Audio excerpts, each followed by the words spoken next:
Welcome to another episode of Let's Talk Pokemon, the podcast where we talk everything and anything Pokemon, and it is going to be a Pokemon Go loaded episode because we kind of saved the August updates for this episode to kind of gloss over, and then over the past week we got the Ultra Unlock 3 Mystery Unraveled finally, so we know what that's all about.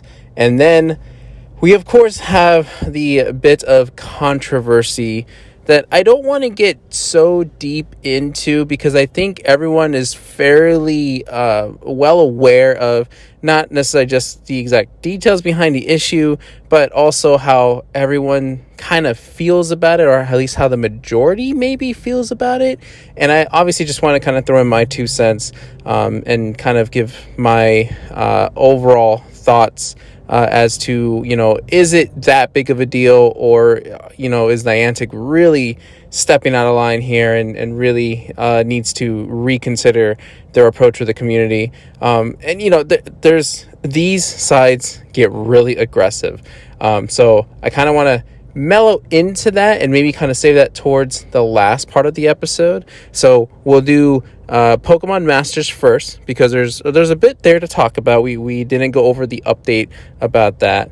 Kind of interject with a slight bit of Pokemon Unite updates as well as Pokemon Center, and then we'll transition into the Pokemon Go stuff. So without further ado, let's talk about Pokemon Masters.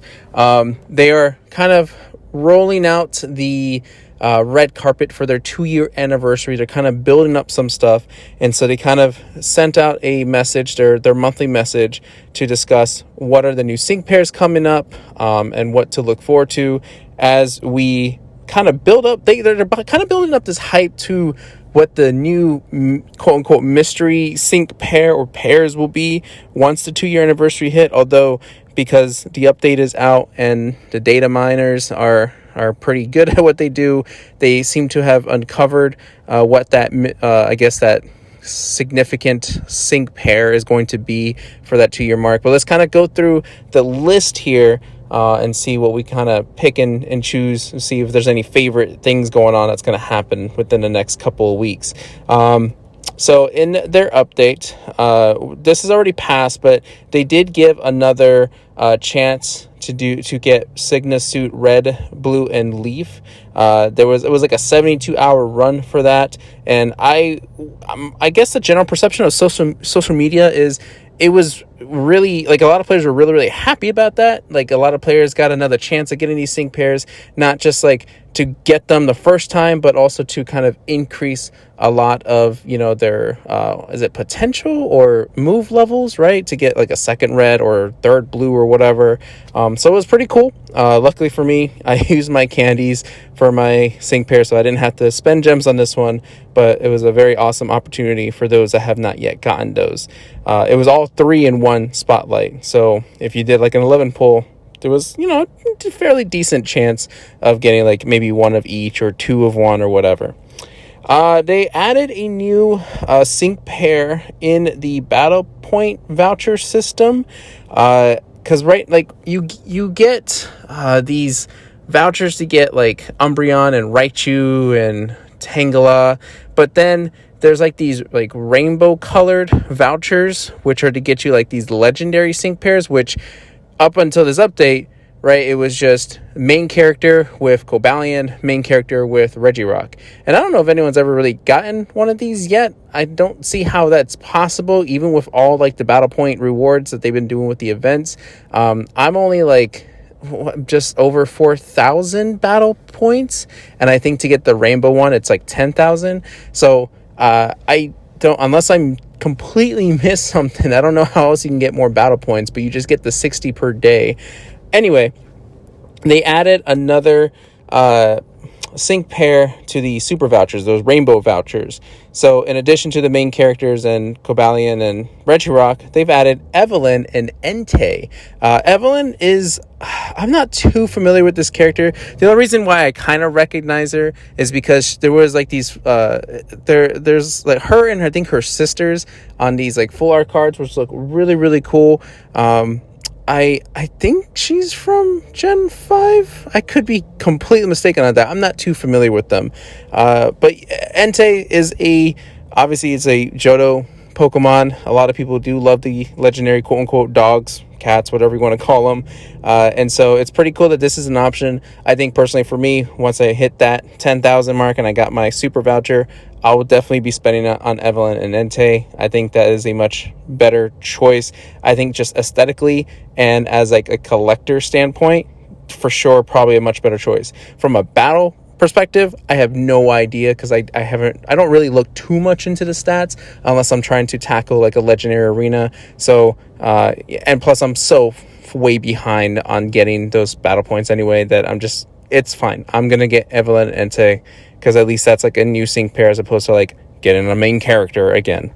Also, we got the final story added on to Pokemon Masters, which is the finals, where you actually get to battle against Red, Blue, and Leaf.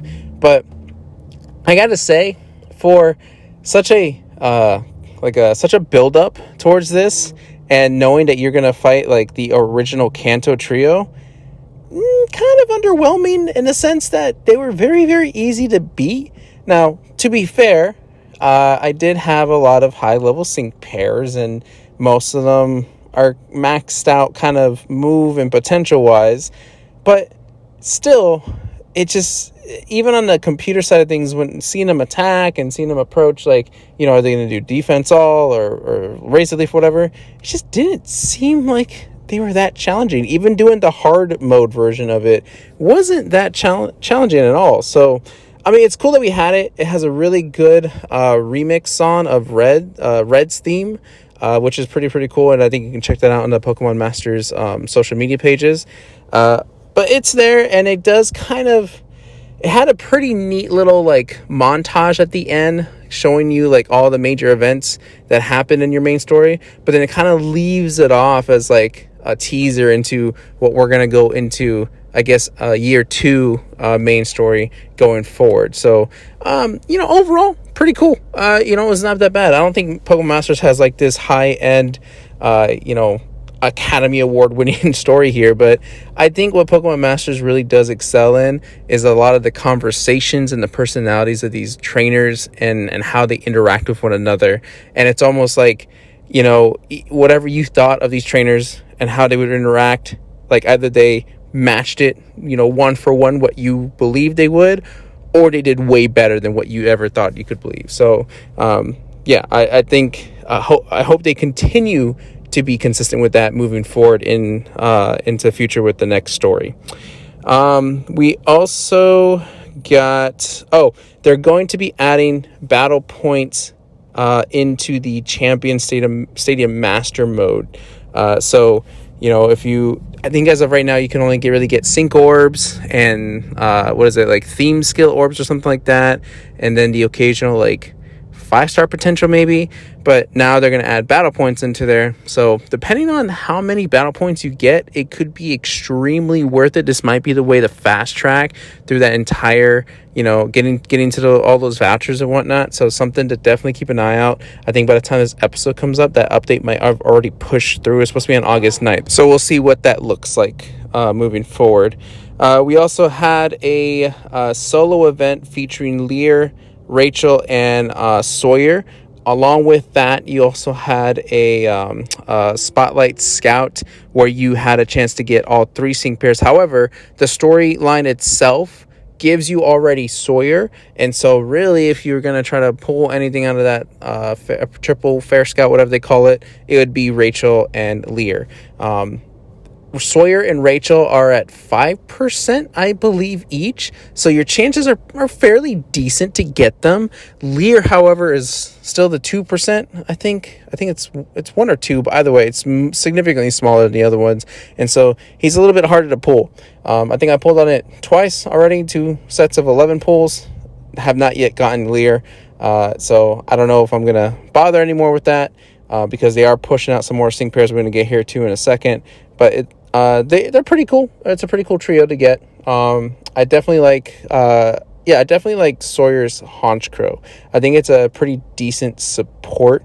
And I think it's like it builds up like attack, special attack, and then it does like a dire hit all. So I really like Honchkrow. So I was glad to get that one. What else we got? They started doing the daily rotations. So each day there will be a rotation battle. Not in the context of like Gen 5 here, but it will be like all flying types that you're going to be up against, or all water types you're going to be up against. And so once you've completed it, then you get codex, the codex and the tombs or whatever, to upgrade and unlock level caps and whatnot for your sync pairs. I don't see it as like a significant boost difference from the like regular training stuff.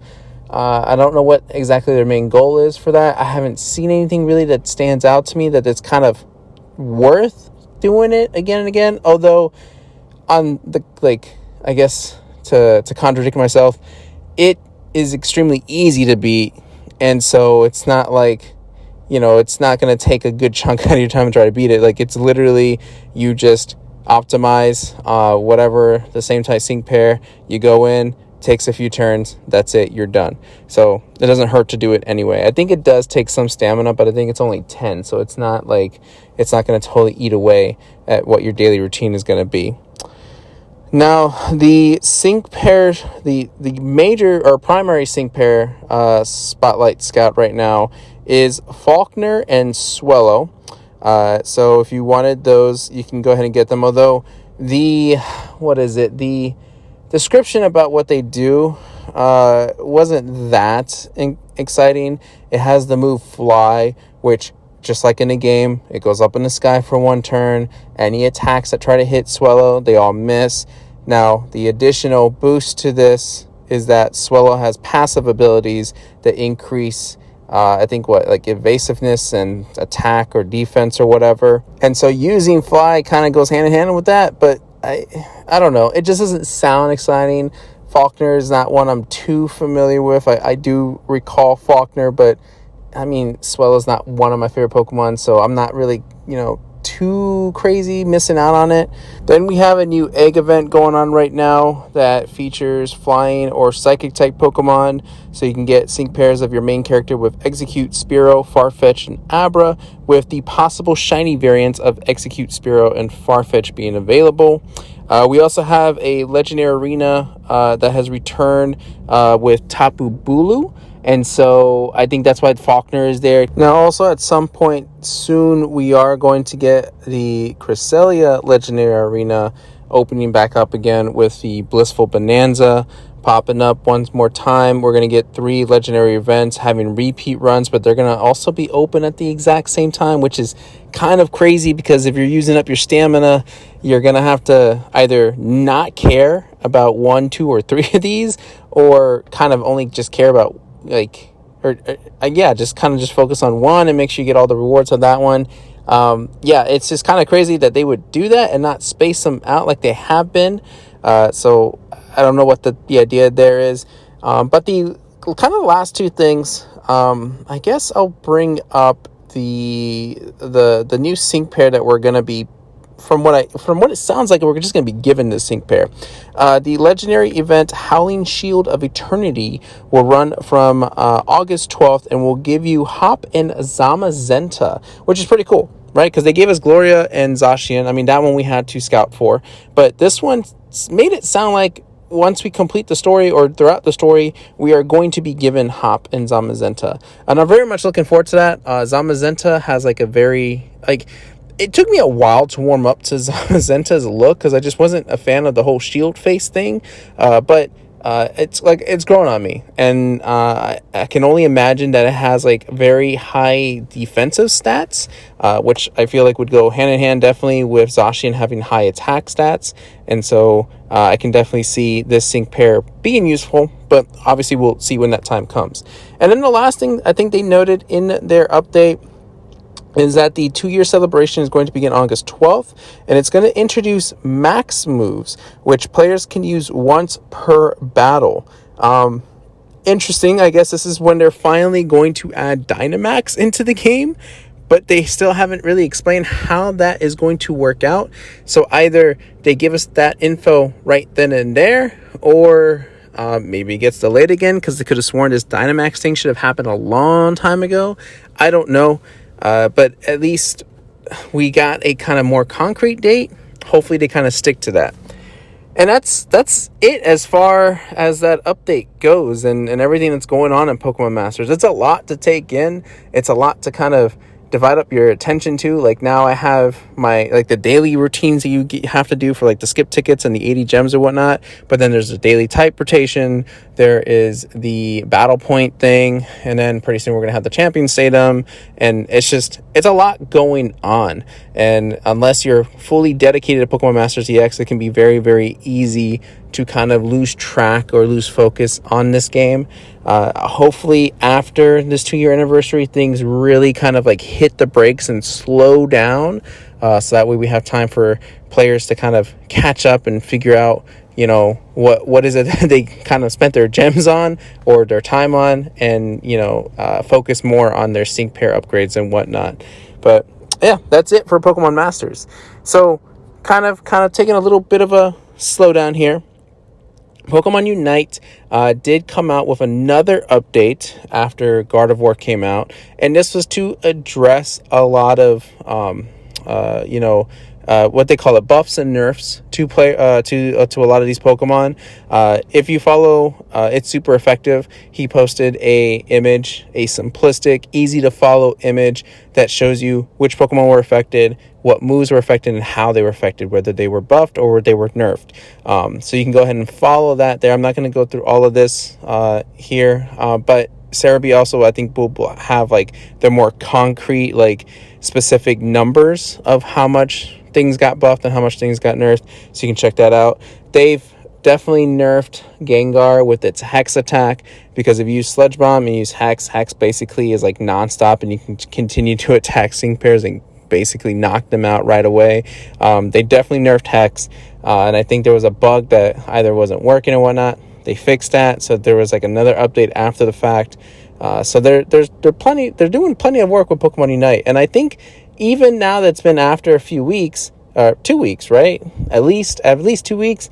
It still seems like it has a huge following. I think a lot of like the loud chatter has calmed down, but you will still see Pokemon Unite across social media. A lot of content creators are still playing Pokemon Unite.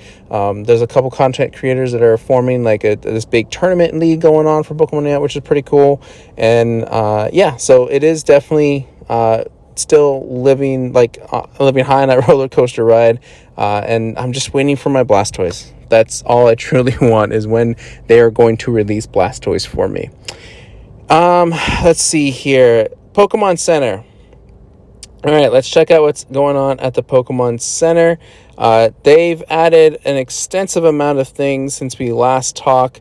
I believe the last thing I mentioned were the block party, was it like the block party tablecloth and caddy centerpiece or something like that. We've gotten new pins, new set of pixel pins. I believe they just themed them like jungle pixel pins, because you have an Execute and Executor. You have the Nidoran lines. I think both. No, it seems there's only Nidoran female, Nidorina, Nidoqueen. Weird that I don't see Nidoking on here. We got Hitmonlee, Hitmonchan. There's a big Snorlax pixel pin, Vulpix and Ninetales, and I believe that's it. Also, we got the next set of Pikachu plushies that are themed or dressed up as the main characters of the game, but this one is for Hoenn. So those are up for pre-order and still available for pre-order. I did finally, after all this time, got the first 2 sets of Pikachu plushies, where they're dressed up as the Alola player starters and the Galar players. And I didn't realize that they were joined together. I know it looks like they're joined together. It should be fairly obvious that they're joined together. And maybe in one of the pictures it made it obvious that it was. But I didn't really look into that much. I just thought they were cool, and so I pre-ordered them. And when I got them, they're, first of all, much smaller than I expected. But yeah, they are joined together, so there's no way to separate them unless, of course, you tear away at the hands and heads or whatever they're attached to. So I wouldn't advise that. But they are pretty cute, though. They're just as cute as you see them in the picture. And I'm really excited to eventually have like this really cool display where I have like on a shelf. Each shelf is representing a different generation. I have things theming around that, and these Pikachus would definitely be added to that, which is why I'm collecting them. After those Pikachus, they have pre-orders up for Pokemon Brilliant Diamond and Pokemon Shining Pearl separately. So not the double pack. I think the double pack on Pokemon Center is sold out, but they do have the pre-orders separate for each game. And they still advertise the keychains. However, read the fine print. You will only get one keychain, and it will be chosen at random. So don't think that you can request Chimchar or Turtwig or Piplup or whatever. You are just going to have to settle for what they give you. It literally says in the fine print, like, due to high demands and stuff, they just cannot guarantee that, they'll be able to get you the one that you want. And so they'll give you one at random, just straight to the point, randomly. Picnic time. They added the Summer Days Picnic Blanket and the Summer Days 2-person picnic set. I gotta say, the picnic set looks pretty dang sharp. Like, that looks really, really good. Very tempting to get. It's got all the right spots for like the silverware and the plates and all that. Definitely plenty of space for your food. If you're going out on a picnic, the blanket even looks nice. Very tempting to get. And then after that, they added another set of geometric home accents. This is like a blue and white themed. I don't know how to call it, but the Pikachu silhouette, half the Pikachu is blue and half the Pikachu is white, but they're on separate tiles that you can put up. $75. I don't know how that's a justifiable price. I'm not into these types of like artwork, I guess, for the home, but if you are, and this seems cool to you, I mean, overall it does look cool, but if you got $75 to spare, go for it. Go ahead and get one. Then we got some TCG stuff. They added some sleeves, which feature Pokemon Cool Friends, so basically there's Snom on the cover. Then you also have Wooloo, with Pikachu hiding amongst a Wooloo. We also got deck boxes of Wooloo and, of course, the snow one to match. They also have matching play mats, although the Wooloo one is sold out as of right now. And the first partner packs continues, this time with Hoenn. And surprisingly, they are not sold out yet at the time of recording this. I think it's this is Saturday night right now. So if you are still needing to get those, PokemonCenter.com has you. You can still get them. I think they're still a limit of 3 max.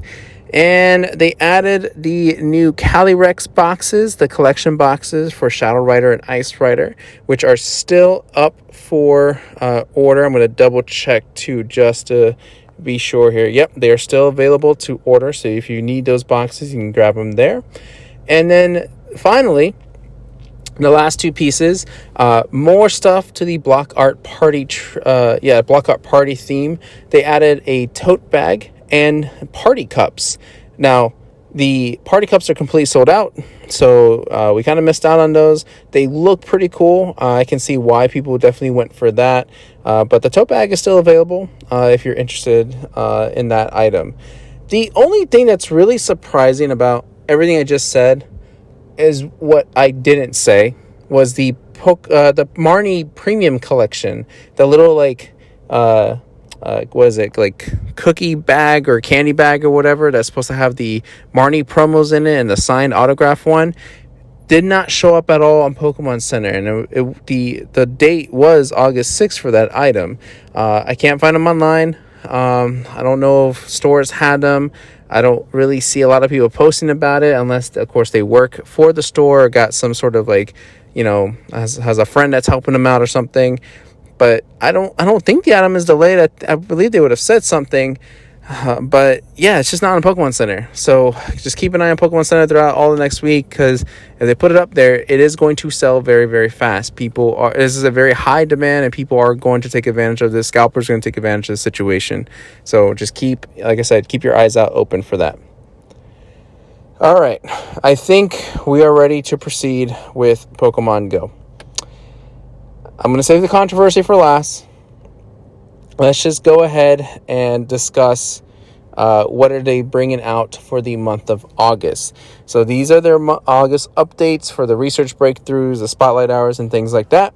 So starting from the top, let's see what Pokemon Go is bringing us. So the August research breakthrough encounter is going to be Chime Echo. You will still get double XP for research breakthrough. Chime Echo, I believe, is also shiny available, so it does give you the extra chance, and I believe you do get extra Stardust for catching Chime Echo. So there's that. Honestly, for me, not that exciting. Chime Echo is an interesting Pokemon, but it's not one that I'm like super hyped for. So I'm not like gonna be upset if I miss out on this one. But I'm okay with the opportunities getting the shiny of it, because I have yet to get a shiny Chime Echo. At least I don't believe so. I got to double check on that. Then going on, every Monday in August, you'll be given a one-time purchase bundle containing a remote raid, pass, and other items. It's going to be a 1 Pokecoin bundle. We've seen these things before in the past. They're just bringing them back. We have featured Pokemon in raids. Dialga's gone. Right now we have Palkia appearing in 5-star raids with obviously their shiny being available. And then it just has like a stay tuned for what's going to happen on August 20th, which we will get there. And then the following Mega Evolved Pokemon will be appearing in Mega Raids. So you got Mega Charizard X that will be in Mega Raids until Friday, August 6th. Mega Ampharos will appear from the 6th to the 20th. Mega Beedrill will be from the 20th to the 26th. Mega Pidgeot will be from the 26th to September 1st.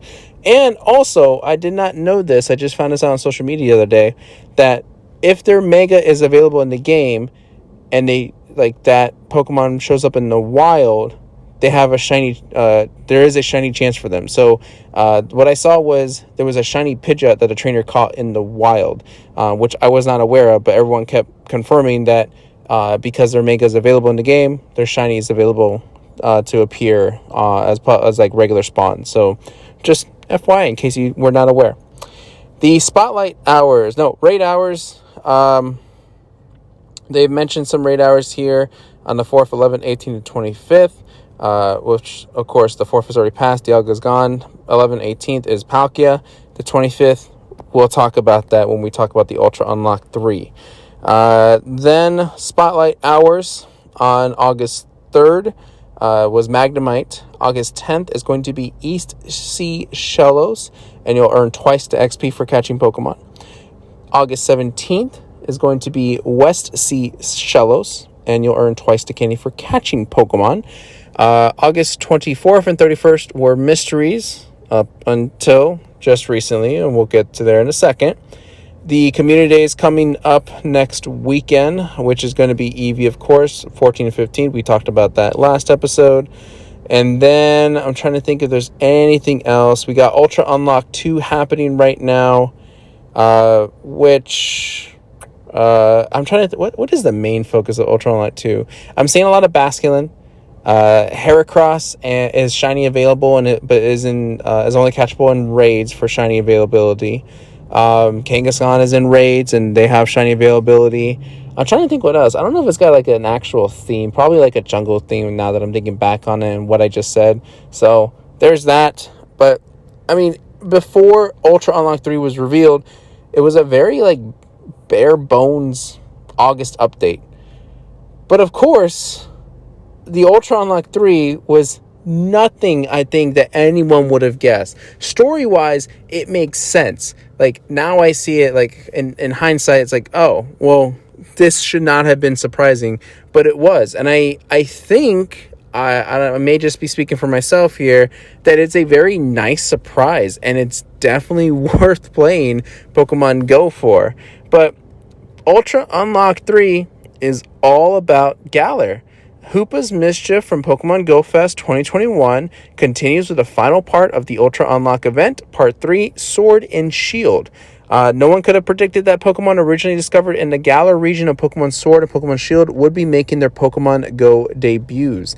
So yeah, we got a lot of new Pokemon coming into the mix here in raids, eggs, and also in the in public spawns. The final part of this year's Ultra Unlock will feature the Pokemon Go debuts of two legendary Pokemon first found in the Galar region, Zacian and Zamazenta, in their hero of many battle forms. It appears that the one who brought them to Pokemon Go was none other than Hoopa, which recently caused mischief during Pokemon Go Fest 2021. Alongside them, Squirtle, Greedent, Wooloo, Double, and Phalanx will be arriving in Pokemon Go. If you're lucky, you might even find a shiny Galarian Meowth, a shiny Galarian Farfetch, and a shiny Galarian Weezing, or a shiny Galarian Stunfisk. So, going through all these specific details. From Friday, August 20th to Tuesday, August 31st, Squirtle and Wooloo will be appearing more frequently in the wild. You can also look forward to finding Galarian Darumaka, Trubbish, and more. If you're lucky, you might encounter Phalanx. The following Pokemon will be hatching from 7K eggs: Galarian Meowth, Galarian Ponyta, Galarian Slowpoke, Galarian Farfetch, Galarian Zigzagoon, Galarian Darumaka, and Galarian Stunfisk. If you're lucky, you might encounter a shiny Galarian Meowth, shiny Galarian Farfetch, shiny Galarian Weezing, or shiny Galarian Stunfisk. Complete event-exclusive time research for a chance to encounter Pokemon first discovered in the Galar region. Get themed field research tasks from Pokestops. If you complete field research, you may encounter Squirtle, Wooloo, or Phalanx. Starting on Thursday, August 19th, uniforms that appear in the Galar region will be available as avatar items in Pokemon Go. Pick up the Gym Challenger uniform avatar item for free, which is worn by Pokemon trainers challenging gyms in the Galar region. If you want to show off your Dragon type or Dark type pride, you can purchase Dragon type sport uniform and Dark type sport uniform avatar items in the shop. And starting on Friday, August 20th, event-exclusive gift stickers will also be available. Pick them up in the shop or by spinning photo discs at Pokestops and gyms. All right, Week 1 raids for Ultra Unlock 3. Here we go. Galarian Slowpoke, Galarian Farfetch'd, Unknown U, and Galarian Zigzagoon will be appearing in 1-star raids. If you're lucky, you might find a shiny Galarian Farfetch or shiny Unknown U. Galarian Weezing, Lapras, and Phalanx will be appearing in 3-star raids. If you're lucky, you might find a shiny Galarian Weezing. Zacian, in its Hero of Many Battles form, will be appearing in 5-star raids. You can also look out for a Raid Hour event featuring Zacian happening on Wednesday, August 25th. Mega Beedrill will be appearing in Mega Raids. Mega Evolve Beedrill for an advantage against Zacian in its Hero of Many Battle forms. I'm trying to think, really? Is like Mega Beedrill gives... I forgot what type Mega Beedrill will be, because I'm pretty sure Beedrill is Poison Bug. Does it change its typing when it turns Mega Beedrill? I gotta think back on that. Alright, Week 2 raids, which will be from August 26th to September 1st. Galarian Meowth, Galarian Ponyta, Unknown U, and Galarian Darumaka will be in 1-star raids. Snorlax, Galarian Stunfisk, and Phalanx will be appearing in 3-star raids. Zamazenta and its Hero of Many Battle forms will be appearing in 5-star raids. Look out for a bonus raid hour featuring Zamazenta happening on Monday, August 30th. Mega Pidgeot will be appearing in Mega Raids. Mega Evolve Pidgeot for an advantage against Zamazenta and its Hero of Many Battle forms. Battles form. I'm adding an S to forms for some reason. And then, yeah, so that's pretty much it. So, like I said, extremely surprising. I didn't even think to bother that they would bring in a lot more Galar Pokemon in here. We don't even have a lot of the Gen 7 Pokemon, the Alola region. So I'm kind of surprised that they would skip out on a lot of those Pokemon. But seeing that Sword and Shield is the most recent game and is still kind of relevant, that still has a pretty decent player base, it would kind of make sense for them to add more Gen 8 Pokemon. So there you go. A lot to catch once that Ultra Unlock 3 begins. Now, let's go ahead and try to address the Pokemon Go fiasco that's going on right now. I don't know, the simple way of saying this is that Pokemon Go Niantic has reverted the Pokestop distances. So instead of having that double radius to reach a Pokestop, it's back to what it was originally. I don't know if it was from 40 to 80. I think maybe that was it. I do not know the exact numbers, to be honest with you. But they reverted back to normal the way it was before the pandemic. And this has caused a huge uproar in the community. The majority of people seem to be angry with Niantic and have really kind of gone on a social media outrage. Now, I kind of tackled this topic several episodes back when they had first kind of presented that they would do changes slowly, like they'll kind of roll them out on a case by case basis, and it is a very sensitive topic to touch on. So let's be clear about this. They did say at the beginning of this whole thing, when the pandemic started happening, they did say that these changes were temporary for the unforeseeable future, meaning that they didn't know when this pandemic was really going to calm down, right? They didn't know, they didn't have an exact date as to say, on November 25th, I don't know why I chose that day specifically, 2021, everything's going to be back to normal, so boom, everything's going to go revert back. Now, I get that the changes they made the game a lot better, or at least more accessible to a lot of players all over the world. And I get that reverting them back is going to lose that player base.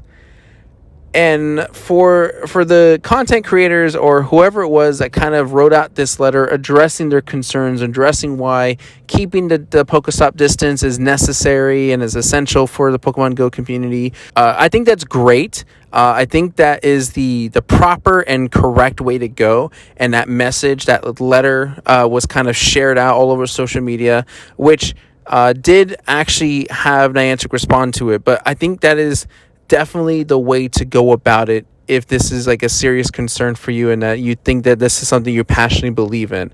So kudos to those of you that contributed to that. For those of you that are just blatantly just like brutally yelling at Niantic, just like capital letters, exclamation points, calling them names, whatever degradable thing you're saying to them, they're never going to listen to you. And I don't see, you're just literally wasting your time, your energy for absolutely nothing. And I just don't think that is the proper way to go about that, right? I would say learn from those that are actually, being respectful to the people that are working on this game. Because we did have the whole issue where one of the, I think community managers of Pokemon Go, just up and deleted their Twitter account because they couldn't handle it. They were being attacked personally on their personal account, which is very, very wrong. So, don't buy into that, please. Just do this respectfully. So Niantic responded and had pretty much said, listen, we hear you. We get what you're trying to say. But what we're going to do is create a team that is going to monitor and oversee, this specific issue and see what are the factors or what are the effects that are going to be coming about that. And then they will reconvene again. They will announce something on September 1st about the issue, what they are going to do moving forward.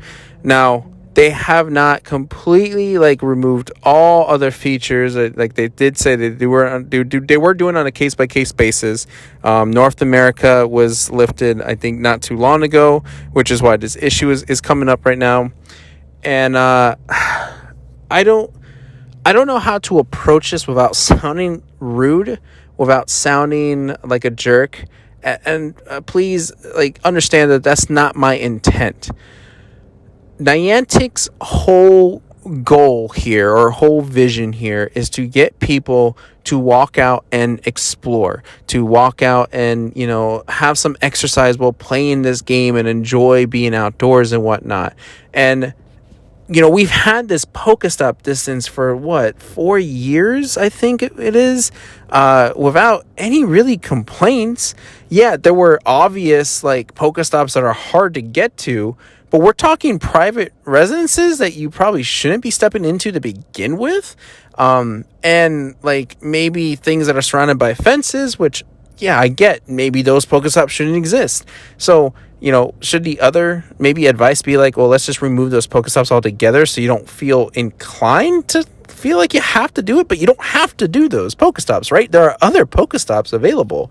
Now, I get the argument of, well, there are areas that barely have any Pokestops or only have one Pokestop. I understand that, and, that is something that Niantic should look into and see what they can do about that. And I think what they've kind of helped alleviate for some areas is, they increased at least more spawn point, or more Pokemon spawns for them, or maybe try to add a Pokestop. I can't quite remember, but at least they try to do something for that.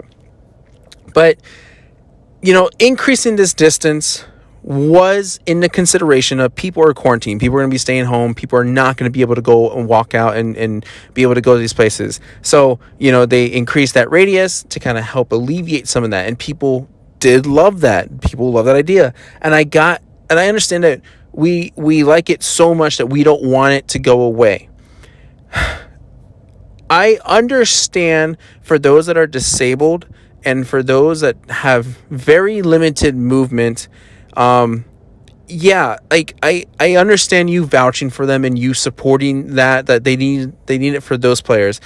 I just hope that people are actually people are actually know other people that are disabled that love Pokemon Go and are now not able to experience this as much as they were able to during a pandemic because of the reversion, and that I just don't want to see people use that as an excuse when they themselves don't have a disability that's impairing them, or they don't have any friends that have a disability that's impairing them. I don't want them to use it as a weapon against Niantic when they're just using it for that selfish purpose. So I hope I'm trying to make myself clear there, right? If I were to come out and say, you gotta revert this because it's helping disabled people, but in my heart, that's not really why I'm saying it. I'm doing it for a selfish purpose because I really just don't want to go outdoors. I just want to stay on my desk at home and just kind of move my phone 2 inches to the right to reach this Pokestop. That's wrong. That's wrong of you to kind of use that as an excuse or as as your way of kind of voicing out your opinions when you literally just have selfish motives behind that. Now, there are people out there, I'm sure, that have, like I said before, have friends that are enjoying Pokemon Go because of those changes. And I understand that fight to keep the changes to help those players. So that is completely fine. But at what point do the developers of the game give up their vision? And is that right? Is that right for us to kind of make them do that? It's such a weird, confusing, conflicting topic if you really look at all the perspectives behind it, right? How much voice do we want the public to give video game developers? How much of us need to influence their decision? If you look at Halo's a very popular franchise. I love Halo. Halo 4 did not have a very good reception, and people voiced out their opinions and said, 343, you got to change this, you got to change that, you got to change whatever. Well, then Halo 5 came out. They made the changes. At least what it felt like, they made changes based on the feedback. And Halo 5 story was not great to the casual, gamer. Multiplayer was kind of rough at the beginning, but that was because the public had an opinion, and the video game developers listened to them and did not come out with a quality product that I think, if the developers stuck to the original vision, probably would have been better.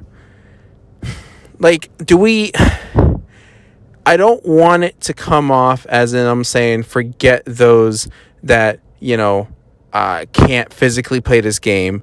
It sucks to suck or whatever. That is nowhere near what I'm trying to say. I just want people to understand that as much as we want accessibility for everyone, we have to ensure that there is a compromise between what is it that we want and the vision of the company giving us this product to consume, right? I don't want people to be taken advantage of this.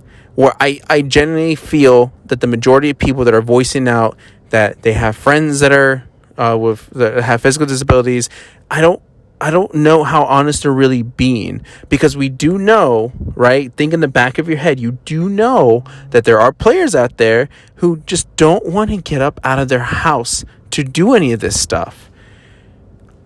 That is not the original vision behind Pokemon Go.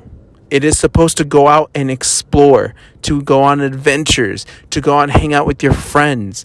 Like, this Pokestop distance had no complaints until the changes happened. And yeah, it was great. But we'll still manage without it. Like, I don't know. Maybe a lot of you already kind of just like plugged off and was like, you know what, he's on Niantic's side or whatever. I'm not going to listen to this guy. Like, I get if that's your perspective, I get it. Fine. I understand. I'm not trying to be on one side or the other. I completely support those that have respectfully voiced out their opinions to Niantic. And if Niantic wants to do that change, okay, go ahead and do that change. I don't think it's going to stop people from hating on Pokemon Go, though, because it's just going to be another complaint in a couple months. I do believe there needs to be a compromise. I don't know if there's going to be ever a compromise that's going to make anybody happy, but at least there should be a compromise. There should be a discussion between, Pokemon Go players and the developers of Pokemon Go, and someone's going to lose in the end. I honestly believe this is going to be a lose-lose situation.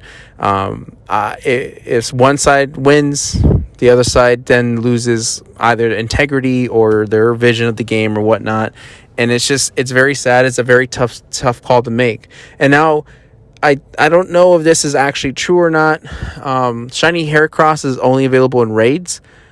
Because I know Heracross here has spawned a lot just in the wild, but now Heracross is only going to be in raids, and that's the only way you can get the shiny. And people are now thinking that is a direct, answer or direct response to the people lashing out on Niantic. And so they think Niantic is punishing them and saying, well, we're going to take this away from you, and now you have to pay us money through raids and stuff to get what you want. That could just be bad timing, right? That could have just been their plan all along. Niantic has purposely taken stuff away to make it only focused on one setting, whether it is raids or it is research or whatnot. They've done it before, so I don't see this as some sort of punishment. I don't know how else to approach this topic, though. It is a difficult discussion to be had. It's not one that people want to make, though, right? People just want to jump on the bandwagon of let's hate Niantic and keep yelling at them until they make the changes that we want. I just think there needs to be a healthy discussion around it before any final decisions are made. Now, part of that team that Niantic did address, I believe, did include certain content creators, or I think they mentioned top players, which is good, because you're going to look to those as like representatives of your community. And hopefully there will be a compromise that at least both sides would be, okay, this may not be exactly what we want, but this seems reasonable and this seems fair, so we're going to go through with that. I don't know what else much more to say about this topic. I know I didn't probably come off quite crystal clear. I hope that I didn't come off as very one-sided. I understand if it did, but I enjoy playing Pokemon Go. I'm not a hardcore player. I'm not just an average player, because I do play more than the average player. I do spend money in the game. And I'm okay with what I got with what I'm doing. And that's just me personally. right? But I'm only one player, and I understand that there are a majority of players that play in a consistent way. So I just wanted to kind of throw out my 2 cents there. There you go. Take it or leave it. Comment on it if you want. If you want to bash on me, okay, sure. I mean, I'll respond, but if you have like an actual critical concern or feedback or whatever, then yeah, go for it. Do it respectfully, and maybe we can talk from there. But I think that's where we'll end it. I think we'll see what happens on September 1st if we get an announcement on that day or shortly after that, and we'll see what happens with Pokemon Go moving forward. But now let's end on a happier note. The Pokedex trivia, where I read to you an entry of a Pokemon from any of the games it appeared in.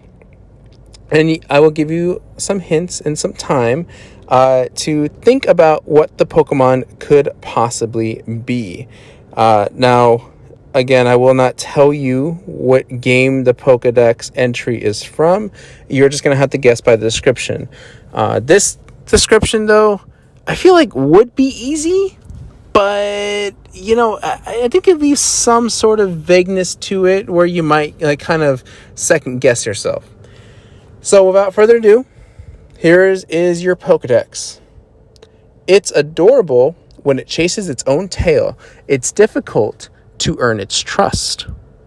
It's very short, very straight to the point. I can tell you that this Pokemon is a monotype. It has the hidden ability Wonder Skin. The gender ratio, sure, I'll throw this in there. Gender ratio, 75% female, 25% male. So when you catch a Pokemon, or when you catch this particular Pokemon, there's a 75% chance of it being female. I'm trying to think. This Pokemon can only evolve when it's presented an evolution item. And I think that's pretty much it. I think that's all the hints I'm going to give you. So I'm going to read it one more time before I reveal the answer. It's adorable when it chases its own tail. It's difficult to earn its trust. All right, go ahead and make your guess. Lock in your answer. It is none other than number 300, Skitty. Skitty is the adorable Pokemon when it chases its tail. And apparently it's stubborn and it's difficult to earn its trust. Skitty is a very cute Pokemon. I had to warm up to Skitty. At first glance, I was like, Skitty, it's a cat. Don't really care for cats. But I think it was during Pokemon Go Spotlight Hour or something where I'm like, yeah, Skitty is not that bad of a Pokemon. Skitty is a very cute looking Pokemon. I get it. I think I like Skitty more than Delcatty. In order to get Delcatty, you have to evolve with a Moonstone, hence the evolutionary item. And it's got I'm not sure what the story is behind its tail with the 3 things sticking out, but it's cute. Yeah. I think it's a fairly popular Pokemon too, if I'm not mistaken. Here's some trivia for it. Skitty's inclusion in the Field A group inspired the Hot Skitty on Wailord action joke. I have no idea. Oh, because technically Skitty and Wailord can breed an egg, which is very odd, but whatever. The fluffy tail item resembles Skitty's tail. Skitty is the only Generation 3 Pokemon that evolves via Moonstone. Skitty and Delcatty are the only Pokemon whose evolution line involves a Moonstone that can't be caught in any game where Moonballs are obtainable, meaning the effect can never be observed on them. Oh, that's sad. Yeah, there you go. Leave me your thoughts on what you think about Skitty. If you like it, hate it, think it's adorable, why aren't there many plushies on it? Who knows? But there you go. All right, that's the end of this episode. We'll leave it at that. Thank you guys for listening. Thank you guys for pulling through with me. Again, hopefully I kind of came off as clear and concise as I could be.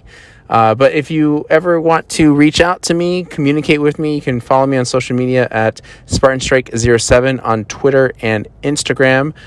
These episodes also get uploaded on YouTube, which you can find at SpartanStrike07 as well.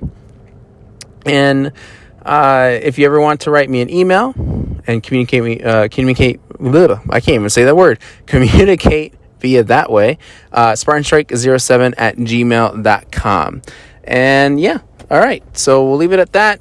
Thank you guys again for everything, and we'll look forward to next week so we can continue to talk about everything and anything Pokemon.